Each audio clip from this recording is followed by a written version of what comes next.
میرے محترم بزرگوں اور دوستوں،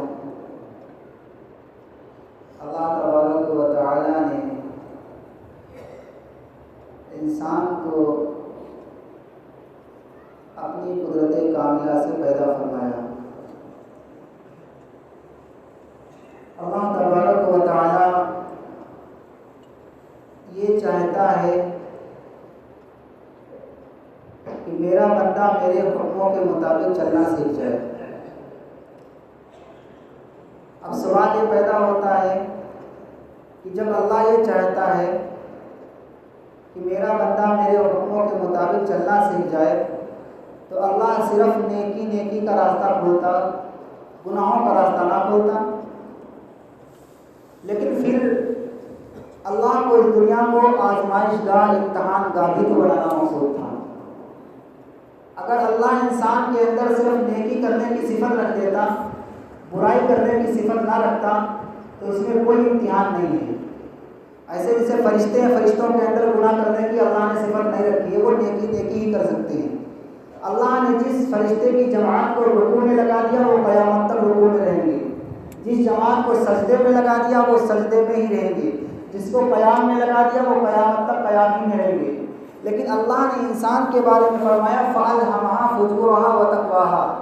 کہ ہم نے انسان کے سامنے دو راستے کھولے ہیں، ایک اچھائی کا راستہ ہے اور ایک برائی کا راستہ ہے۔ اب اندازہ انسان کی آزمائشیں ہیں کہ انسان کے اللہ تعالیٰ نے انسان کو پیدا کرنے سے پہلے 50,000 سال پہلے اللہ نے عقل کو پیدا کیا، اور عقل سے اللہ نے فرمایا آگے بڑھ، وہ عقل آگے بڑھی۔ پھر اللہ نے فرمایا پیچھے ہٹ، وہ عقل پیچھے ہٹی۔ اللہ نے فرمایا کہ جا، اب قیامت کے دن سزا اور عذاب، ثواب اور عذاب تیرے ذمے ہے۔ یعنی اللہ نے انسان کو عقل سلیم بنایا ہے۔ جیسے ہم اپنے کاروبار کے اندر اپنا ذہن لگاتے ہیں، اپنا دماغ لگاتے ہیں کہ کہاں سے ہمارا فائدہ ہوگا، کہیں سے ہمارا نقصان نہ ہو جائے، ایسے ہی اللہ نے انسان کو عقل سلیم دی ہے۔ اس عقل کے ذریعے سے فیصلہ کر سکتا ہے کہ جس اللہ نے ہمیں آنکھیں دی ہیں، دیکھنے کی طاقت دی ہے، جس اللہ نے کان دیے ہیں، سننے کی طاقت دی ہے، پیر دیے ہیں، چلنے کی طاقت دی ہے، ہاتھ دیے ہیں، بازوؤں میں طاقت دی ہے، سر سے لے کر پیر تک اللہ کی نعمتوں میں ڈوبے ہوئے ہیں، تو پھر عقل سلیم سے سوچنا چاہیے کہ اس اللہ کے سامنے ہمارا سر جھکنا چاہیے کہ نہیں جھکنا چاہیے؟ اس اللہ کے سامنے ہمارا سر جھکنا چاہیے کہ نہیں جھکنا چاہیے؟ ظاہر سی بات ہے، اگر کسی کے اوپر کوئی احسان کر دیا جائے تو جس پر احسان کیا جاتا ہے، احسان کرنے والے کا احسان یاد رکھتا ہے کہ فلاں بھائی صاحب نے ہم پر احسان کیا تھا، ہمارے برے وقت میں ہمارے ساتھ کھڑے ہوئے تھے، اس کا احسان مانا جاتا ہے۔ لیکن ہائے رے انسان، اللہ نے انسان کے بارے میں فرمایا ان الانسان لربہ لکنود، انسان اپنے رب کا بڑا ناشکرا ہے، رات دن اللہ کی نعمتیں کھاتا ہے، وقت پر نیند آ جانا اور وقت پر پیشاب پاخانے کا اتر جانا، یہ بھی اللہ رب العزت کی بہت بڑی نعمت ہے۔ ورنہ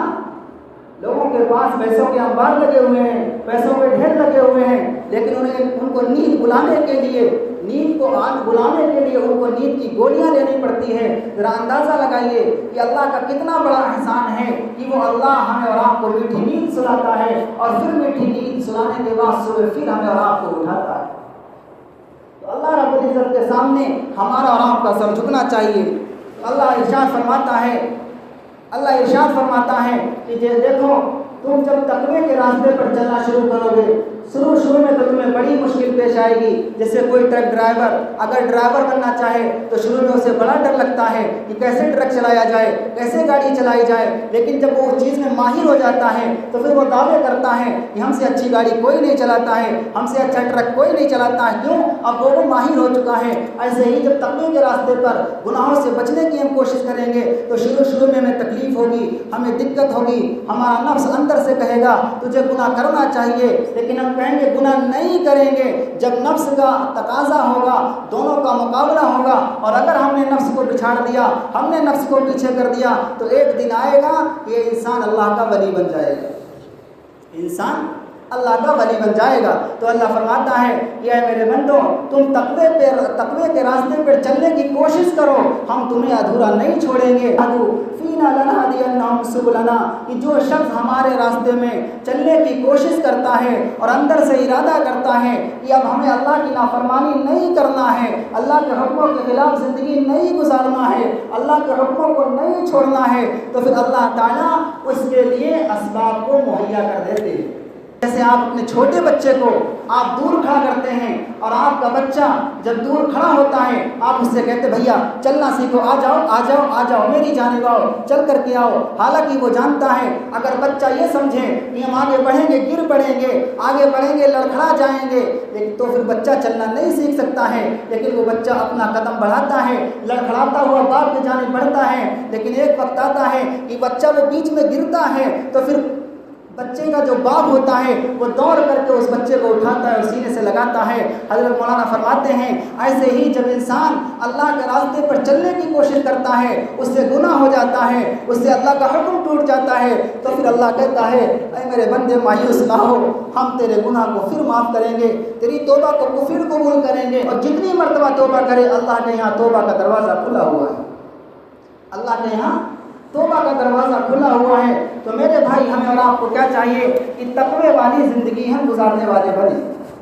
اور آپ جب تقوی والی زندگی گزارنے کی کوشش کریں گے تو ظاہر سی بات ہے شروع میں تکلیف ہوگی، دقت ہوگی، لیکن اللہ اس کو آسانی میں تبدیل کر دے گا۔ آپ کو بظاہر ایسا لگے گا کہ گناہ سے بچنے کا کوئی سبب نہیں ہے، لیکن اللہ کہتا ہے تم قدم اٹھاؤ ہم تمہارے ساتھ ہیں۔ کیا کہتا ہے؟ تم قدم اٹھاؤ، کوشش کرو ہم گناہوں سے بچیں گے۔ اور اس کی مثال اللہ نے قرآن کے اندر دیکھیے، قرآن کے سورہ یوسف پڑھیے کہ جب زلیخا نے حضرت یوسف کو برگلایا تھا تو حضرت یوسف علیہ السلام کے سامنے جو دروازے تھے سارے دروازوں پر تالے لگے ہوئے تھے، سارے دروازوں پر تالے لگے ہوئے تھے۔ حضرت یوسف اگر یہ سوچتے کہ یکے بعد دیگر دروازے ہیں اور سارے دروازوں پر تالے لگے ہوئے ہیں، ہم نہیں بھاگ سکتے ہیں، لیکن حضرت یوسف علیہ السلام جو ایک نبی ہیں گناہ کا تصور بھی نہیں ہو سکتا ہے۔ حضرت یوسف بھاگے، دروازے کی جانب جب بھاگے ہیں تو اللہ نے اپنی قدرت سے پہلے دروازے کا تالا کھولا، اور بھاگے دوسرے دروازے پر پہنچے، اللہ نے اپنی قدرت کاملہ سے دوسرے دروازے کا تالا کھولا۔ ایسے ہی جب انسان گناہوں سے بچنے کی کوشش کرتا ہے تو اللہ کہتا تو گھبرانا مت، تو ارادہ کر اس کو انجام تک ہم لے جانے والے۔ تو انسان کو کیا چاہیے؟ اپنے اللہ کے حکم کے مطابق چلنا سیکھے، اپنے ربا کے حکموں کے مطابق چلنا سیکھے۔ اور اگر کسی کو 70 یا 60 سال کی زندگی ملی اور اس 60-70 سال کی زندگی میں اپنے ربا کو نہ پہچان پایا، اپنے خالق کو نہ پہچان پایا، اپنے مالک کو نہ پہچان پایا، تو ظاہر سی بات ہے اس نے اپنی 70-60 سال کی زندگی کو ضائع کر دیا، برباد کر دیا۔ کیوں؟ وہ اپنے خالق کو نہ پہچان پایا، اپنے مالک کو نہ پہچان پایا۔ اور جس نے 60-70 سال کی زندگی میں اپنے خالق کو پہچان لیا، اپنے مالک کو پہچان لیا، اپنے ربا کو پہچان لیا، دنیا میں تکلیفیں آئیں گی، دنیا کے اندر ساری چیزیں آ سکتی ہیں، لیکن قیامت کے دن یہ بندہ میٹھی نیند سوئے گا، قبر کے اندر میٹھی نیند سوئے گا، قیامت کے دن اس کا جنت کا فیصلہ ہوگا۔ دنیا کے اندر یہ ہو سکتا ہے کہ کوئی نیک آدمی ہو، کوئی متقی آدمی ہو، اس کے اوپر مصائب آ سکتے ہیں، اس کے اوپر تکلیفیں آ سکتی ہیں۔ کیوں؟ اللہ نے فرمایا مالک یوم الدین، جزا اور سزا کا، عذاب ثواب کا دن تو اللہ نے قیامت کے دن کو بنایا ہے، اس لیے یہاں تکلیفیں بھی آئیں گی، یہاں مسائل بھی آئیں گے، یہاں تکلیفوں کا سامنا بھی کرنا پڑے گا۔ گناہوں سے بچنے کے لیے تمہیں مشقتیں بھی اٹھانی پڑیں گی، اپنے دل کو جلانا بھی پڑے گا، اور پھر جتنا آپ اپنے دل کو جلائیں گے اللہ کی محبت میں اتنی ہی اللہ کی محبت آئے گی، اتنی ہی آپ کے دل کے اندر اللہ کی محبت جاگے گی۔ اور پھر جب اللہ کی محبت آپ کے دل کے اندر جاگ جائے گی تو میرے بھائی، میرے حضرت مفتی احمد اللہ صاحب اور پوری رحمت برکاتوں میں مثال دیا کرتے ہیں کہ آج دنیا کو اللہ نے اتنی عقل دی ہے کہ واٹر پروف گھڑیاں بنا دی ہیں کہ جن کے اندر پانی نہیں جا سکتا ہے۔ اگر کوئی اللہ والا بن جائے، اس کے اوپر چاہے دنیا کا کوئی کم آ جائے، کوئی بھی تکلیف آ جائے، اگر اندر اس کے اللہ کی محبت ہوگی تو اس کا دل کبھی پریشان نہیں ہو سکتا ہے، اس کا دل کبھی پریشان نہیں ہو سکتا ہے۔ جیسے دنیا والے واٹر پروف گھڑی بنا سکتے ہیں، اگر کوئی اللہ کے راستے پر چلنا سیکھ جائے تو اللہ اس کے دل کو غم پروف بنا دیتے ہیں، اس کے دل کے اندر کوئی غم نہیں ہوتا ہے، بظاہر اس کی آنکھوں سے آنسو بہیں گے، بظاہر اس کی آنکھوں سے آنسو نکلیں گے، دیکھنے والا کہے گا یہ رو رہا ہے، لیکن حکیم اختر صاحب رحمۃ اللہ نے اس کی بڑی خوبصورت مثال دی ہے، فرمایا اس کی مثال ایسی ہے جیسے کوئی چاٹ پکوڑی کے ٹھیلے کے پاس کھڑے ہو کر میٹھا چٹپٹی چیز کھا رہا ہو اور اس کی آنکھوں سے آنسو نکل رہے ہوں، تو آپ اس سے کیا کہیں گے؟ یہ جناب کیوں رو رہے ہیں؟ وہ کہے گا جناب یہ مزے کے آنسو ہیں، یہ مزے کے آنسو ہیں۔ ایسے ہی جو اللہ والا بن جاتا ہے، اللہ کا بن جاتا ہے، اللہ کا مقرب ہوتا ہے، اللہ کا قریبی ہوتا ہے، خدا پاک کی قسم پھر وہ دنیا کے کسی وقت سے گھبراتا نہیں ہے۔ آج ہمارے دلوں کے اندر جو گھبراہٹ ہے، آج ہمارے دلوں کے اندر جو بے سکونی ہے، اس کی صرف ایک وجہ ہے کہ ہمارا تعلق اللہ سے کمزور ہو گیا، اللہ سے تعلق کمزور ہو کر دنیا سے جڑ گیا، اس لیے ہمارے دلوں کے اندر بے چینی ہے، ورنہ دنیا کی کوئی طاقت اللہ والوں کو پریشان نہیں کر سکتی ہے، کوئی دنیا کی طاقت اس کو رسوا نہیں کر سکتی ہے، لیکن جب اللہ سے تعلق ٹوٹتا ہے تو پھر اس کے سامنے مسائل کھڑے ہوتے ہیں، اس کے سامنے الجھنیں کھڑی ہوتی ہیں، اس کے سامنے مسائل کے دروازے کھل جاتے ہیں، کیوں؟ اس کا تعلق اللہ سے ٹوٹ چکا ہے۔